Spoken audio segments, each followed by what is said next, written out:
Hello, World Wide Web. I'm Dr. Shado, the internet personality with the best hair, and it's week 9 of... The Summer of Sylvester Stallone!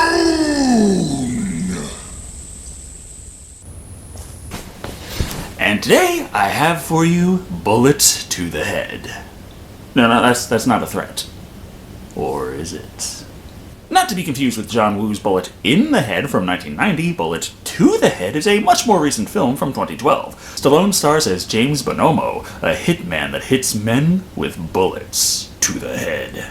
James Bonomo, nicknamed Jimmy Bobo, was also in a movie called Oscar that Stallone starred in as well, except he said that he worked for a guy named Jumpin Jimmy Bobo, which is not exactly in tune with this. But in both movies he has a daughter named Lisa, so this could be a prequel, or a sequel, or it's a movie. This time around, he is quasi-partnered with Taylor Kwan, played by Sung Kang. Stallone's a criminal, but Kang's a cop, and the two must reluctantly work together to solve a mysterious criminal syndicate with nefarious plans.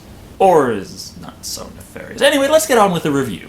The film opens up by foreshadowing in the easiest way possible, just showing us a scene from later in the movie.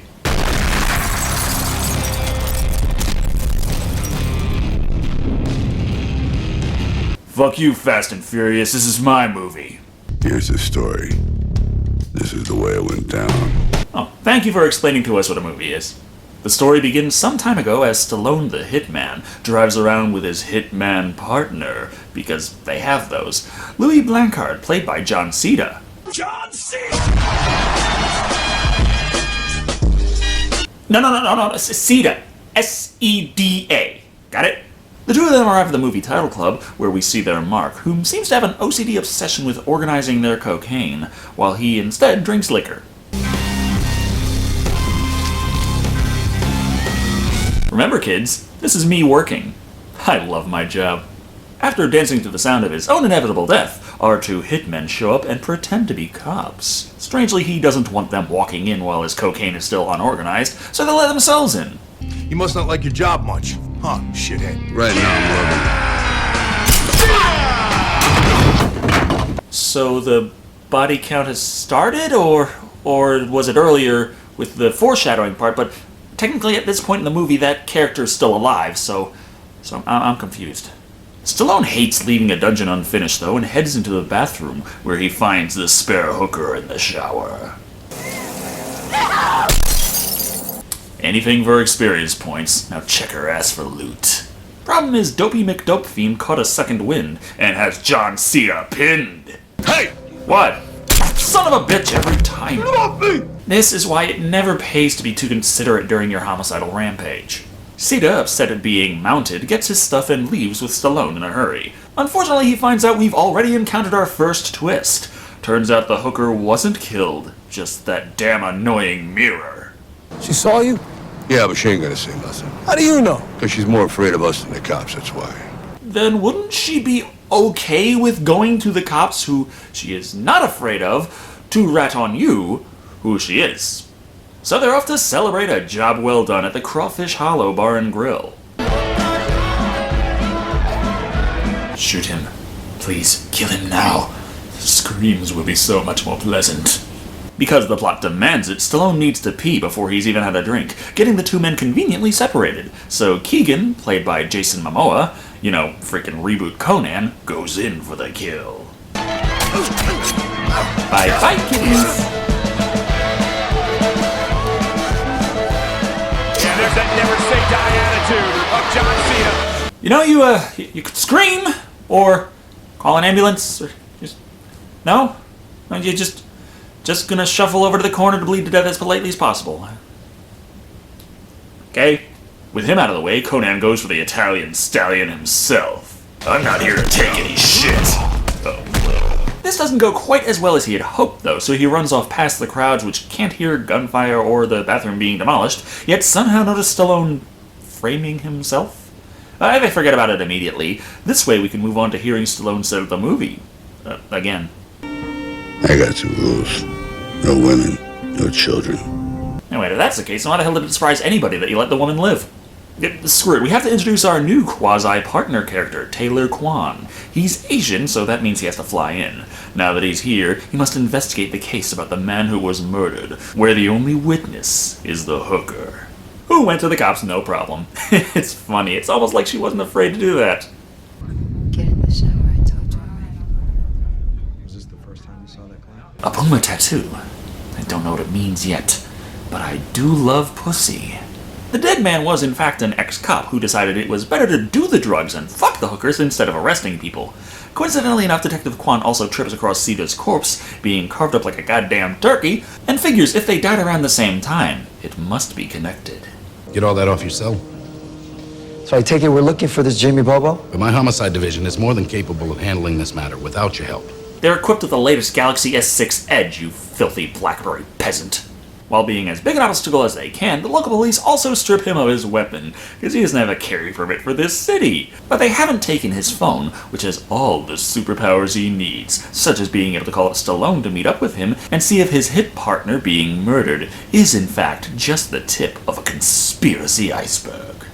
You know this is a bar, you can't bring in your own bottle. Don't you people understand? Alcohol is not allowed in this bar! Salute.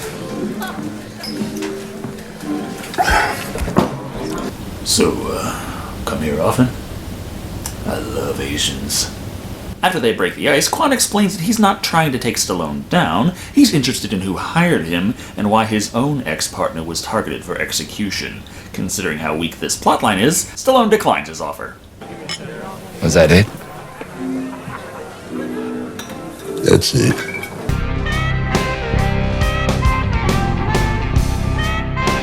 Now, fuck it, we're not even at the 20-minute mark, so Kwan gives him his contact information and reams Stallone about not doing anything for his own friend before leaving. Right into a parade? Alright, but look out! Jason Statham's stunt doubles are here to force the issue with a sudden action sequence!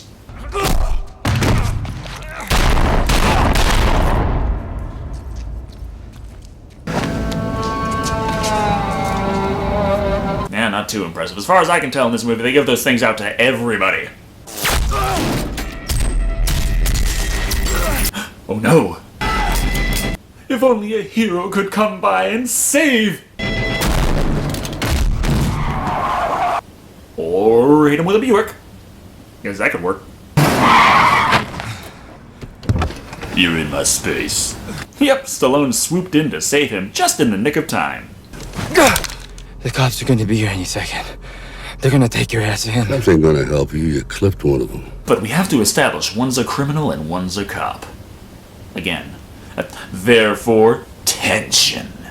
Explaining the fact that if the cops are trying to kill the cop, then the cop can't trust the cops. The cop cops the cop or cop with cop a cop and cop. Still, Kwan needs to be patched up, so Stallone drives him down to the local tattoo parlor / underworld emergency room, staffed by Lisa, played by Sarah Shahi. Not that Kwan agrees, but it's hard for him to argue at this point. Either we do it my way or we don't do it at all. So, doggy style then?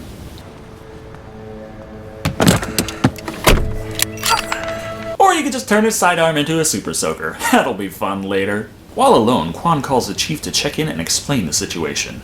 Mostly. He doesn't mention killing the police officers earlier, but he points out he's got a guy that he can't take in quite yet if they're going to track down the source of the hit from earlier and get to the bottom of this conspiracy. Can't get into more detail though, as Kwan has to be introduced to Dr. Lisa. Whatever, let's get him in. Wait. What kind of doctor are you? One with hard nipples.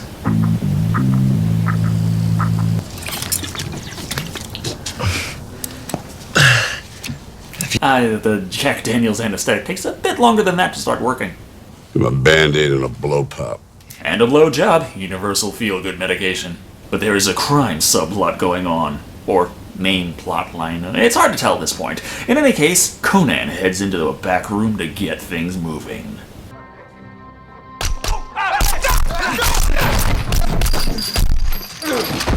You missed a spot. There you go. This was all to get in the safe, collect some miscellaneous file, and then proceed to kill fucking everybody on the way out. Get the fuck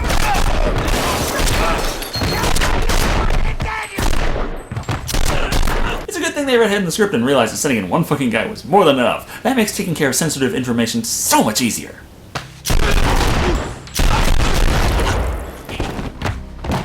Jeez, he had a lot of hit points. Our kingpin Nigerian prince for this scheme is none other than Robert Morel, played by Adewale Akunya Agabi.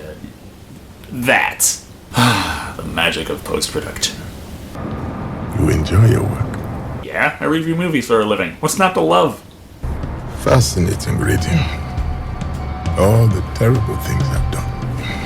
What's that supposed to be, a printout of his Tumblr posts? We are not privy to this information quite yet, because we have to move back to Stallone and Quan degrading to Tumblr-level racial tension. Oh, my tiger juice my ass. What about the good old Asians can't drive joke? You guys can drive, it's a fact, no doubt about it. I've seen Tokyo Drift, I know what it is. Ignoring the whole doesn't kill women character trait, Quan muses that the hooker having a similar cat tattoo to Lisa might be why he didn't kill her. Don't tell me you're calling my daughter a hooker. Don't even go with that. This is an example of how not to get in good with the father. Getting back on the case, they look up Ronnie Earl, and the combination of Quan's insider information and Stallone's street smarts gives them all the tools they need to track him down at a Turkish bathhouse. All thanks to the power of the BlackBerry. I can't do my job without it. Yeah, I could use this as a weapon. I could jam your throat, hit your temple, bang, you'd be toast. Your character's supposed to be Korean, right? And yes, in Korea, phones are kind of a big thing, you know. Samsung is based in Korea. Which makes me wonder why the fuck you are bragging about a Stone Age BlackBerry. This movie came out in 2012. You want to know what they had in Korea in 2012 from Samsung? Galaxy S3. Not just a phone that looks like this phone. This fucking phone! Even Stallone's getting sick of listening to this bullshit and moves in on his own. Hey, you got 10 minutes and then I'm coming. Fortunately, there's no security guarding this man's private spa treatment. Or perhaps this just so happens to be the most unpopular public bath in the city, but either way, Stallone gets in, loads his towel, and begins the interrogation. You set me up, Ronnie. You got Louis killed. No, that ain't what happened, bro. You just cut the bullshit, bro. Move the towel. I'll get the information I want. My way.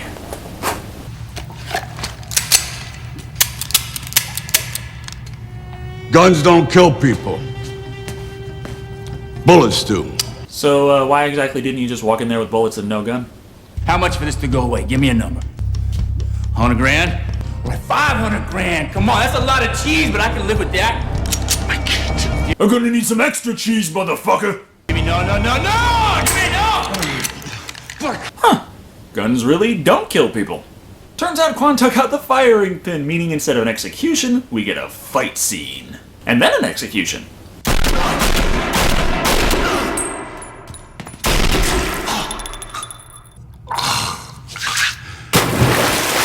If you ask me, bullets don't seem too good at killing people either. After coming to an agreement with Quan as to how to best work together from here on out, Don't touch my gun! they move on to find their next link in the chain, Marcus Baptiste, played by Christian Slater. It doesn't take too long for them to gather information on his possible location, thanks to the magical powers of Quan's phone. You're in the Navy, right? No, that was First Blood. It's a great movie. How do you know all that stuff with that phone? Exactly. And what the fuck, is this movie sponsored by BlackBerry? As luck would have it, Baptiste is currently attending a masquerade ball. This can only mean one thing. You know, costumes could work to our advantage. Slip in and grab him where he can't make a scene. Got it covered. Please dress up as Green Hornet and Kato. Please dress up as Green Hornet and Kato. Just how low budget is this movie? What the fuck did those masks cost? $50 total? They find their target soon enough, thanks to a combination of his own incredibly shit mask and the fact that the patrons refer to him by name anyway, kinda defeating the whole purpose of a masquerade ball. But wait, the Kingpin is here to explain what the bad guy's nefarious plot has been all along. Knock these ghetto housing projects flat and replace them with safe, modern, prestigious condominiums. Renovating the city! Hey, what? We believe that this city still has a bright economic future. That's a good thing. That the bad guys are renovating the city, and the good guys are trying to stop them from renovating the city. And they needed nefarious backroom deals to pull it off? It makes more sense later. Anyway, they need to get Baptiste alone. Fortunately, he goes into the bathroom soon after, and no one else in the party has to. This answers the age-old question. What does the fox say? Fuck, is this a joke? Yes, and it's hilarious. With that, they drag him out the door and head off for the interrogation. But Stallone has more to reveal. I saw the guy that killed Louis back at the party. I wanted to take him out, but there's too many witnesses. You mask. Disguise. You were disguised. There were disguises everywhere! You let two unknown men enter this house uninvited. Masquerade party. Identification kinda kills the whole point. So the big bad city renovator is onto them, and it turns out that some of the police force is involved in this conspiracy to renovate... fuck it, the two guys interrogate Baptiste. Look, there's nothing you can do to me I haven't already done to myself for fun, all right? Fuck! It shattered my rib cage. That's my third favorite pastime. A few cracked ribs get him to crack, exposing that the guy who killed Stallone's partner was Keegan. And the conspiracy part is because to get the renovation contract, Kingpin paid off a bunch of politicians, which is what we call lobbying, and is perfectly legal. But they're bad guys trying to do good things, therefore the good things are bad, and they must die. You stupid and slopey son of a bitch! Oh, my second favorite pastime! Oh, so few know the true pleasures of the wood chipper. Problem is the hitmen sent to hit the hitmen and fuck it. Bad guys show up to kill the not quite as bad guys, but fortunately Stallone has his place wired to blow.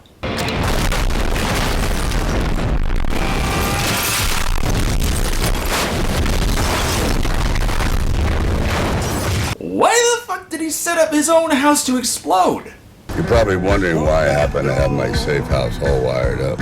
Wait, you mean they're actually going to explain it? Not really. Like most criminals, you have a paranoid personality. That might have been interesting! Things are going too smooth though, so obviously they have to argue over arresting or murdering the guy, repeating the pointy gun scene. Okay, when I do this dance again, I tell you what, unless you're willing to pull that trigger and put a bullet to the head, that 9mm ain't gonna be much help. And if you got a better idea, then you can go ahead and rename the damn movie, okay? As soon as I take Morel down, I'm coming back for you. And I'm bringing my dad! We gotta set up Act 3 though, so finding out that Lisa is Stallone, or Jimmy Bonobo's daughter, they go to kidnap her for the handy-dandy damsel requirement. But what's this? We finally reach the scene foreshadowed to in the opening! I told you to go home.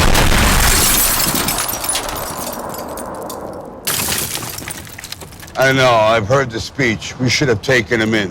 Which probably would have been a much more effective scene had they not shown it at the beginning of the movie. I mean, it's kind of obvious the cops have been working with the bad guys the whole fucking time, so it wouldn't really have worked as a twist anyway, but still. You know, that still doesn't change anything. Your boss just tried to fucking kill you! If that doesn't change anything, then you're a fucking idiot that doesn't let pesky things like reality get in the way of your worldview. Because nothing is forcing the climax, Conan calls Stallone up and lets him know that they have his daughter safe and sound in one of those convenient factory districts that has fuck tons of scaffolding, giant rooms, and closed-off buildings without any annoying workers to interrupt the flow. Now, I'm still searching for somewhere where an action movie ends in, like, an elementary school, where the nukes are hidden underneath the jungle gym. Of course, we need slow, talky scenes with nefarious deals, so Stallone just walks up to them and offers to exchange Lisa for a flash drive containing information about the, perfectly legal deals that Kingpin has done, while also offering to kill Quan for a price. This has the adverse effect of driving Conan over the edge, as the Kingpin was going to pay Stallone way more than he was getting in the movie.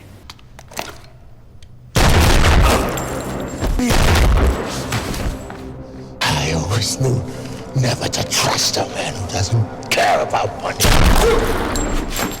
He just killed all of you for fucking amount of money! This tells you that he doesn't care about money? Screw it, let's get to the final climactic battle.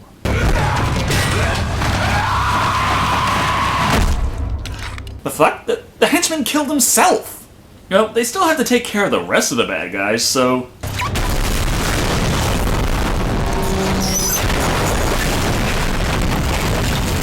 Okay, are they going to mention and then not bother explaining why he set his car to explode, too?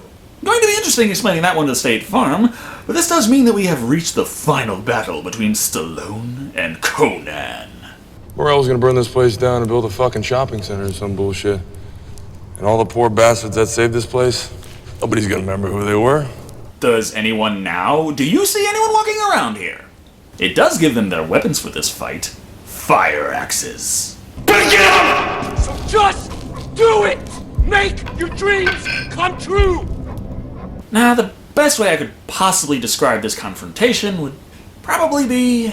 I'm a lumberjack and I'm okay. I sleep all night, I work all day. The fight concludes with Stallone's axe breaking, but that just means he can pull out his ex-partner's knife and finish Conan off. Of course, this doesn't work, as we all know the only way to kill a zombie is with a bullet to the head. And Quan saves the day. Even though at this point the guy that was actually in charge of everything has been dead for several minutes, and both of them could have just said fuck it and left, but never mind that.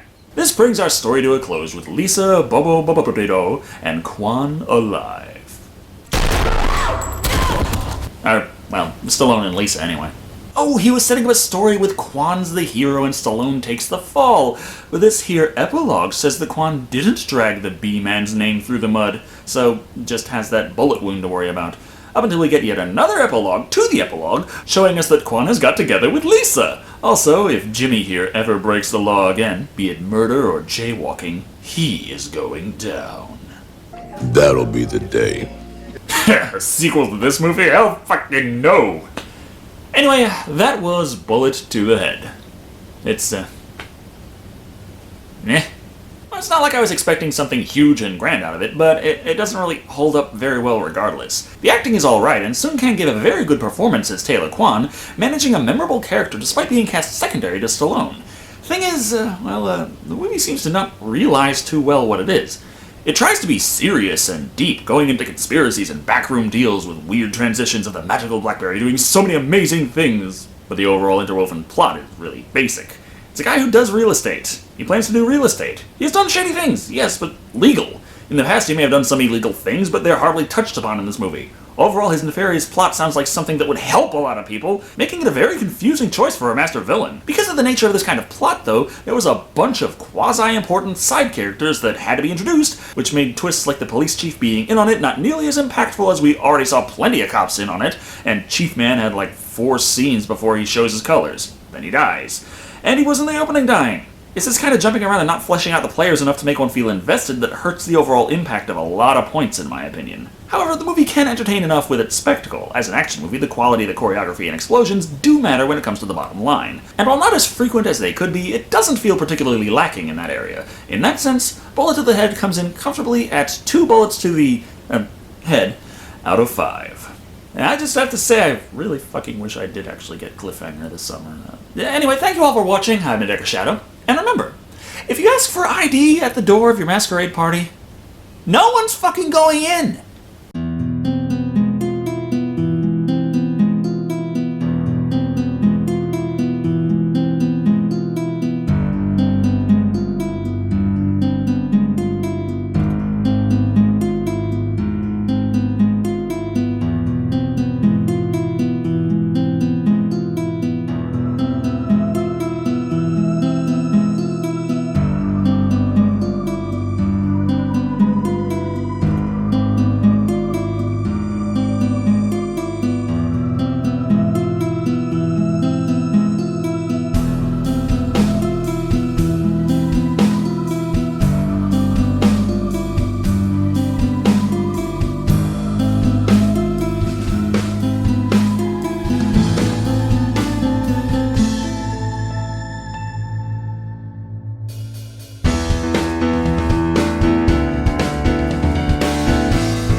Insane? You don't just kill a guy like that! I just did.